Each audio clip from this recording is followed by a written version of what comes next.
Hello, middle school, and welcome back to our lesson on Joseph. We've been looking at his story and how it works in Genesis and the continuation of the promise. So I hope you'll join us tonight as we look at a very serious topic on temptation. We're going to look at a situation that Joseph finds himself in. As you grow older, as you mature, you're going to find yourself in situations, and I think we need to equip ourselves with how to handle them.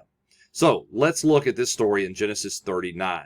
I'm going to bring in some New Testament texts because the things that we're talking about tonight are very relevant today. It's not just a story.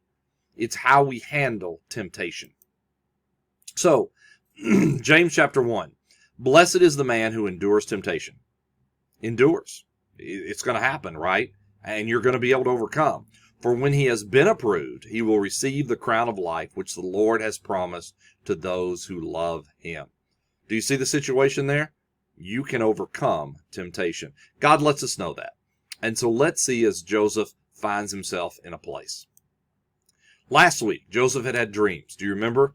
He had 2 dreams. It may help you in an upcoming activity. Yes, we're going to do Jeopardy again. Look for it. Do you know the 2 dreams? You got them?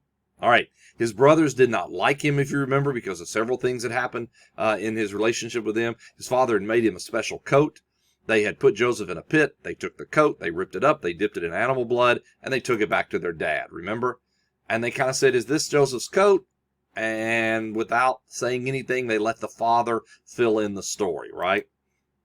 And he says, it is my son's coat. And, oh no, a wild animal must have gotten him. Remember, the brothers don't correct him. They just let him live with a lie. We talked a little bit about that in our last lesson. Meanwhile, Joseph has been sold to the Ishmaelites. His brothers made money off of him, and he now finds himself in a foreign land, in a foreign culture, a foreign language. So what happens to Joseph? Because that's the story we're going to follow tonight. I'm in Genesis 39. Will you join me there? Now Joseph had been taken down to Egypt, and Potiphar, an officer of Pharaoh. Now some of you have studied world history at this point, or will study world history. This is the kingdoms of Egypt. I hope you realize that the stories in the Bible are happening in the time periods you study at school. Make sure you recognize that. In school, you'll talk about the Assyrians and the Babylonians. Stories in the Bible happen during those time periods. And Potiphar, an officer of Pharaoh, captain of the guard, an Egyptian, all right, pretty important guy, right? Bought him, from the Ishmaelites who had taken him down there. The Lord was with Joseph. I want you to look at that part. I don't want you to forget that the whole time we study this tonight. The Lord was with Joseph. Yes, he's far from home. Yes, he's been sold off. Yes, his brothers hate him, but the Lord is with him. And he was a successful man. And he was in the house of his master, the Egyptian. Yes, he was a successful man. Why? Because the Lord was with him. But he's a slave, yeah. His brothers hate him, yeah. But the Lord is with him. Are you following me? And his master saw that the Lord was with him, and the Lord made all he did to prosper in his hand. I want you to see that. Do people see the Lord in you? Do people see the way you act, react, interact with other people? Do they see the Lord? Potiphar saw something in Joseph he didn't see in his other servants, or should I say slaves, right? He was bought. So Joseph found favor in his sight and served him. Then he made him overseer of his house, and all that he had put under his authority. Potiphar so trusts Joseph that he says, you're in charge. You're in charge of everything that I've got. I trust you that much. Yes, still a slave, but the Lord was with him. So it was from the time that he had made him overseer of his house and all that he had, that the Lord blessed the Egyptian's house for Joseph's sake. Did you see that? God continued to bless those around Joseph. Are you a blessing to those that you're around? Are your classmates better because they know you? Do your classmates know something about the Lord because they know you? And the blessings of the Lord was on all that he had in the house and in the field. Thus he left all that he had in Joseph's hand, and he did not know what he had except the bread which he ate. At one point, Potiphar says, you know what, Joseph's doing such a good job. I'm going to go work. I'm going to be captain of the guard. I'm going to come home at night. I'm going to have dinner. I'm going to 100% trust Joseph. And then there's this odd little sentence. Now Joseph was handsome in form and appearance. Do you remember from last week? Last week we said he was 17 when he was sold off. I don't know how long he's been in Egypt exactly at this time, but he's in his late teens, maybe early 20s. He's a handsome young man, because that plays into the rest of the story.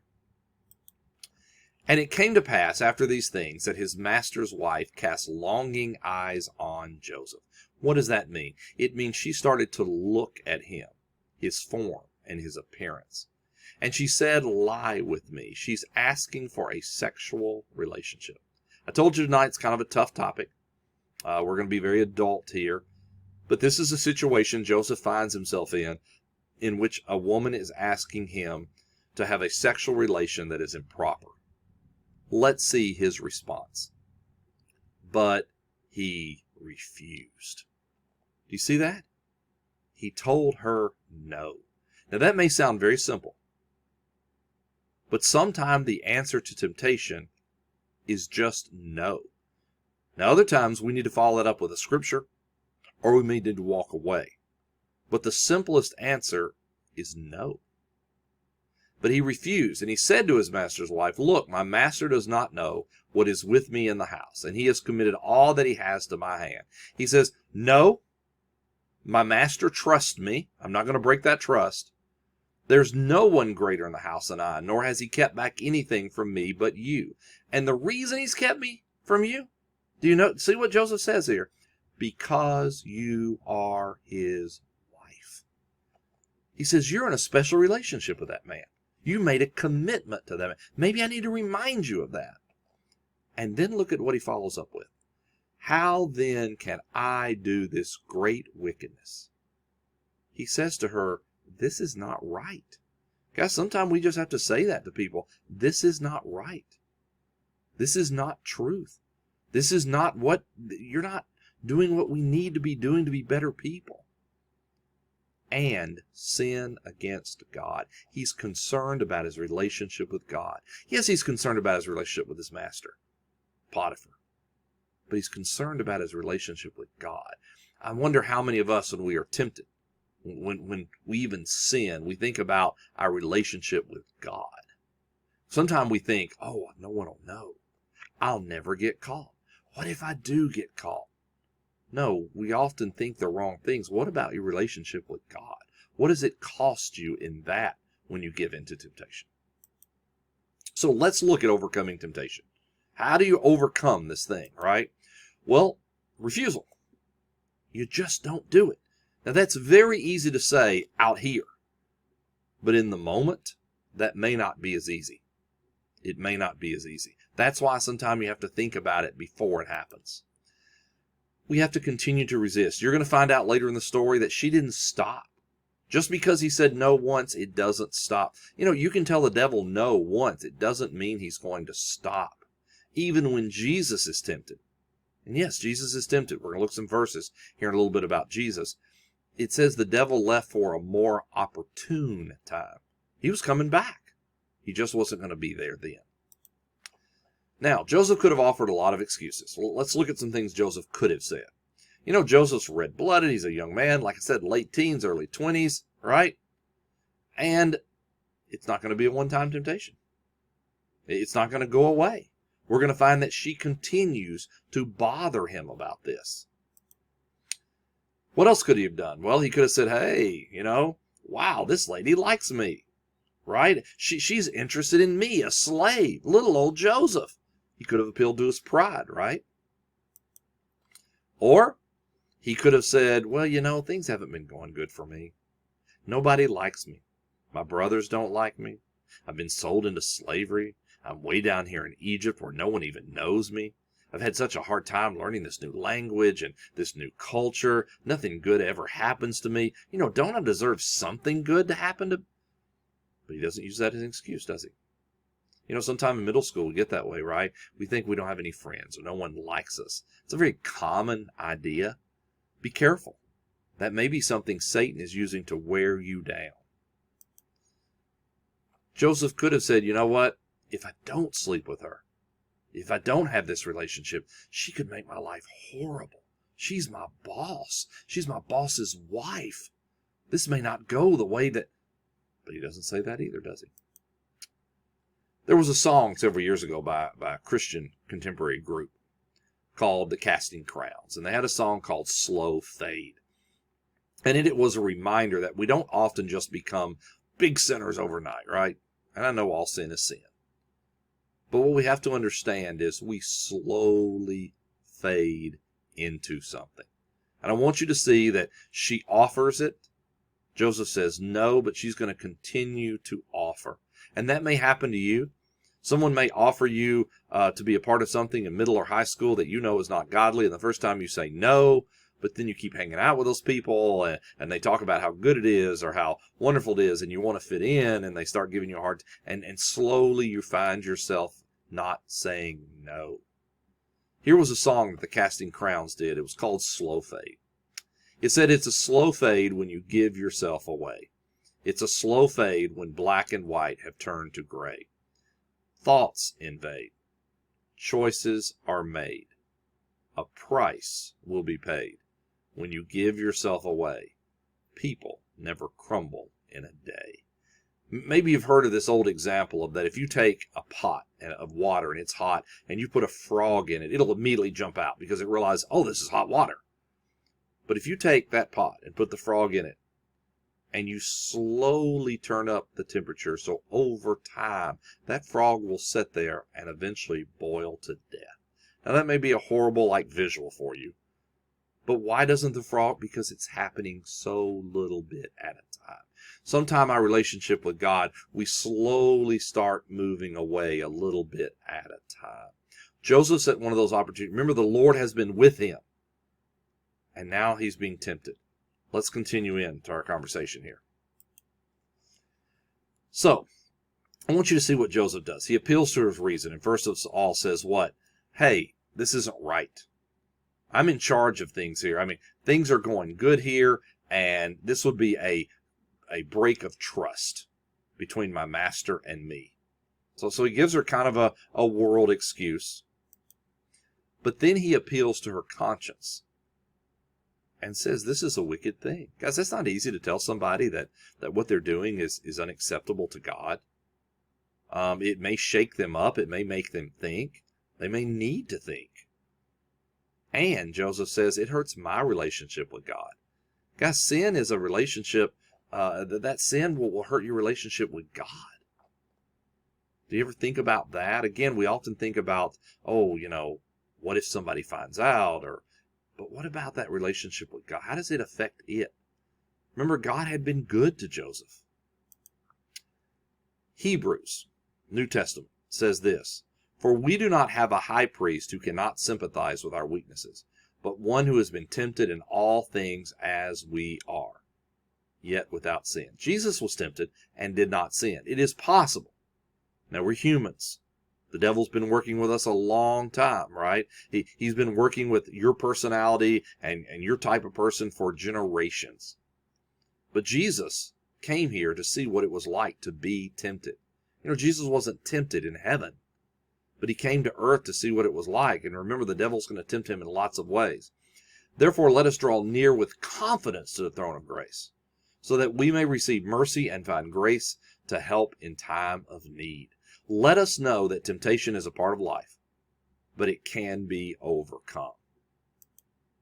Or 1 John said this way, "For all that is in the world, the lust of the flesh, the lust of the eyes, and the pride of life, is not of the Father, but of the world." Pretty much all sin can be in those three categories. The lust of the flesh, right? I want it. It's something physical. The lust of the eyes. I see it, and I can't get it out of my mind. And the pride, look at how wonderful I would be. Man, look at all the things I can do. all the things there. And when it comes to temptation, generally fall under those three categories. When Jesus is tempted, it falls under those three categories. But you know what? That's not of the Father. It's of the world. We've got to be able to recognize temptation. So, overcoming. He says, how can I do this great wickedness against God? Remember, the Lord has been with him. So he is going to flee. Will you join me in the story? But it happened about this time when Joseph went into the house to do his work, and none of the men of the house were inside, that she caught him by his garment, saying, lie with. So again, she says it again. But he left his garment in her hand and fled and ran outside. Most likely an outer garment. Think of like a coat. Remember, poor Joseph, garments are always getting him in trouble. Remember, his brothers didn't like him because of his coat, and now he's left a coat behind. She grabs him, and he gets out. Imagine someone grabs you by your winter coat and is holding on to you, and you're able to unzip it and escape and run off. But they still have the coat, right? Let's see what happens. But he left his garment in her hand and fled and ran outside. And so it was when she saw that he had left his garment in her hand and fled outside, that she called to the men of her house, spoke to them, saying, see, he has brought in to us a Hebrew to mock us. He came in to lie with me. A couple of things here. She brings the other men in, the other servants, and says, Joseph isn't like you guys. He's a Hebrew. He's not even Egyptian. He's an outsider. Do you see what she's doing here? She's giving them a reason not to like Joseph. And he tried to lie with me. He tried to have sexual relations with me. Again, not true. Not true. Joseph didn't try that. She tried that. Sometimes we often blame other people, right, for things that are wrong in our life. He came in to lie with me, and I cried out with a loud voice, and it happened that when he heard it, that I lifted my voice and cried out that he left his garment with me. She makes up this whole story, right? She's trying to make up this whole story. Why? To make Joseph look bad. Why? So she doesn't look bad. That's what lying is about sometimes. Sometimes we lie because we want other people to look bad, because somehow we think it makes us look better. There was a movie several years ago, and this phrase entered our vocabulary as a population: run, Forrest, run, right? And so the story here was about a young man who had leg braces, and some bullies are following him in a truck, and he starts to run, and the leg braces come off, and he runs, and so he kind of learns to use his legs, and he becomes a long-distance runner, and so we kind of got this cute little phrase, run, Forrest, run. Well, guys, that concept, when it comes to sin and temptation, already in the Bible. Look at what it says here in 1 Corinthians. Flee sexual immorality. Every sin that a man does is outside the body. But he who commits sexual immorality sins against his own body. What does it say? Flee. Get out of there. That's exactly what Joseph is doing. He's getting out of there. Timothy says it this way. Timothy, also a young man. This letter is written to Timothy. Flee youthful lust. Guys, it's going to happen. When you're young and when you're old, temptation is going to happen. But you can get away from it. And sometimes you're just going to have to step away. And yes, it's going to hurt people's feelings. Yes, people aren't going to understand it, but it's not good for you and your relationship with God. Flee also youthful lust, but pursue righteousness, faith, love, peace with those who call on the Lord out of a pure heart. What does it say? Pursue righteousness, faith, love, peace. Are those the things that people see in you? You see, those are the things that as Christians we're supposed to balance the world with. Right? We're supposed to show there's another way. You don't have to live in anger and fear. You can live in faith and love and peace and righteousness. That's why God's people are out there in the world, to be examples in life. That's why Joseph was there, right? The Lord was with him, and people saw it in his life. So she kept his garment with her until his master came home. Then she spoke to him with words like these, saying, the Hebrew servant whom you brought to us came in to me to mock me. So it happened as I lifted my voice and cried out that he left his garment with me and fled outside. She lies again. She tells her husband this story. Now, think about it. The husband hears one side. Potiphar hears one side of the story. It's very possible someone has lied about you and someone has believed it because they chose to hear one side of the story. They didn't think about who really is the person telling me the story. Who is the person they're telling the story about? Does that seem consistent? But you can imagine this appeals to his emotions. And in Potiphar's emotions, he makes some decisions here, right? So it was when his master heard these words, which his wife spoke to him, saying, your servant did to me after this manner, that his anger was aroused. Sometimes we say things in anger. We're tempted while angry. Satan knows when to come after us, right? When we're tired, when we're angry, when we're cranky, when we're weak. He knows these things. So he's angry. Notice he doesn't go to Joseph and say, do you want to tell me your side of the story? He doesn't even give Joseph a chance. Then Joseph's master took him and put him into the prison, a place where the king's prisoners were confined. Maybe that's a better prison, right? And he was there in prison. Now, Joseph has done nothing wrong, yet he's been sold off by his brothers and he's been put into prison. Do you see verse 21? Are you with me in the story? But the Lord was with Joseph. The one thing Joseph had to understand, no matter what happened to him on the outside, no matter what he couldn't control, God was with him. God was with him. Boy, if we could learn that. If we could just learn that. So many times we are affected by it. If everybody around us is in a bad mood, we're in a bad mood. If everybody else is doing something, we think we have to do it. Joseph is one of those people that the Lord is with him, and that changes his perspective, I think. Doesn't mean that he still didn't hurt or that he still didn't wonder. It just means he may have a different perspective. But the Lord was with Joseph and showed him mercy. And he gave him favor in the sight of the keeper of the prison. And the keeper of the prison committed to Joseph's hand all the prisoners who were in the prison. Whatever they did there, it was his doing. The keeper of the prison did not look into anything that was under Joseph's authority, because the Lord was with him, and whatever he did, the Lord made it prosper.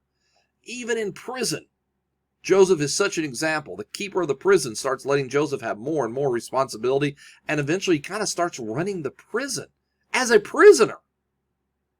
Why? Because this person saw something different in Joseph. The Lord was with him. Matthew tells us this. Watch and pray lest you enter into temptation. You know why some of us find ourselves in temptation? We're just not paying attention. With that slow fade that I talked about earlier, right? You know, Jesus, when he prays, he says what? He says, pray that you're not led into temptation, that you're delivered from evil, that you recognize it. The Bible tells us the spirit indeed is willing, but the flesh, we want to be good people. But remember, we're still in a sinful world. We're still in a physical body. And sometimes the flesh wants to do something or does something like the world because it's connected here. We need to be looking to the Spirit, right? The Spirit wants to be good. So, what are some things we need to do? Maybe we need to run. Maybe we just need to leave a situation because we can't handle that. Maybe we need to pray, and we need to always pray, but we need to pray that we not be led into temptation. You know, school's out for the summer. That doesn't mean temptation is over. And next year, the things that you were tempted by, the people you were tempted by, they're still going to be there. They may have no change in their heart or actions this summer. Some of you are headed into middle school. Some of you are headed into high school. Some of you in our youth program may be watching this headed into college. Are you praying that God will keep you from, that you'll recognize, that you'll see it? Do you know your scripture? When Jesus is tempted, he often says, it is written, it is written, it is written. He answers with scripture. Do you know scriptures to get yourself out of these situations? And do you support and seek the support of others who are trying to live a godly life? Now be careful. Sin can be in a Christian community. We as Christians can tempt other people. Be careful. Are you putting people around you that make you stronger? I know being in middle school is not easy. I know you think you're the only one going through it, but believe it or not, your parents went through middle school. Even Jesus, you know, we're not taught a lot about Jesus' early life, but Jesus was a teenager. We know this story about when he's 12, and then we don't really hear much about him until he's an adult. But Jesus lived in a village. He lived with parents. He got some schooling. He went through many of the things that you have been through. And you don't think Jesus sometimes probably felt alone because he was different than the other kids? You don't think he knows what that's like? You need to put people around yourself. Maybe it's a youth leader. Maybe it's your own parents. Maybe it's somebody that you know at church that can support you and let you know that what you're going through is actually probably pretty normal. It may be the first time you're going through it, but people do survive it. Here's what James says. Therefore, submit to God, resist the devil, and he will flee from you. I want to make sure you heard that verse. Did you see it? Resist the devil, and he will flee from you. Now, will he stop all temptation? No. He might stop that one. That may not be something you're tempted by anymore. You may have learned your lesson, but it doesn't mean he's gone for good. 1 Corinthians says this, no temptation has overtaken you except such as common to man. Guys, probably the things you're tempted by, so is someone else. Remember, Satan has been dealing with us as humans for generations. He's good at it. It's your first time maybe dealing with it. But God is faithful, who will not allow you to be tempted beyond what you are able. You still have a God who wants to bless you and be with you. But with temptation will also make the way of escape. Now, what was Joseph's way of escape? Flee, walk away, say no. Those are still available to us today, that you may be able to bear it. Now, that doesn't mean people aren't going to ridicule you, or you may lose what you think are friends, but it says that you won't give in to the temptation. Titus, chapter 2. For the grace of God that brings salvation has appeared to all men, teaching us that denying ungodliness and worldly lust, that we're supposed to deny them, we should live soberly. That means thinking, not just doing because we feel like it or we don't know why. We're supposed to think as we live. We should live soberly, righteously, and godly in the present age, looking for the blessed hope and glorious appearing of our great God and Savior Jesus Christ. We as Christians, those people who are followers of God, we're looking for something further than right now. Temptation is often about right now. What will make me feel good? What do I think is right? How can I get back at that person? What can I say to show them? It's about the right now. As Christians, we're looking further than that, to the hope, right, to what's coming down the road. And that was Jesus Christ, who gave himself for us that he might redeem us from every lawless deed and purify for himself his own special people, zealous for good works. The reason we want to overcome temptation is so people can see the Lord in us. Those are the things that he does so that we can show them there's a different way to live, that you don't have to say yes to these things. That there are a group of people who believe saying no is the right thing to those temptations. That fleeing from the devil, that resisting the devil still happens and goes on. And it lets people know that there's right and there's wrong in a world that has often turned everything to gray. Well, that's been our look at temptation. As we've looked at Joseph, we have seen that he finds himself in a tough situation. None of it because of choices he made. Do you see that?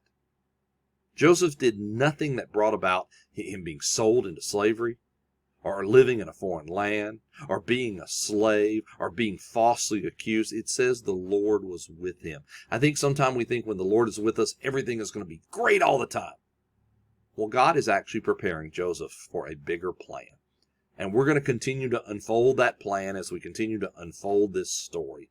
I look forward to sharing this with you. I hope you'll continue to watch this series. I will let you know at the end of it, I'll have another Jeopardy like we've had before that you and your family can play. And hope to see you soon. Have a great day and say no, resist, walk away, flee. And I pray that you are not led into temptation. Have a blessed day, everybody.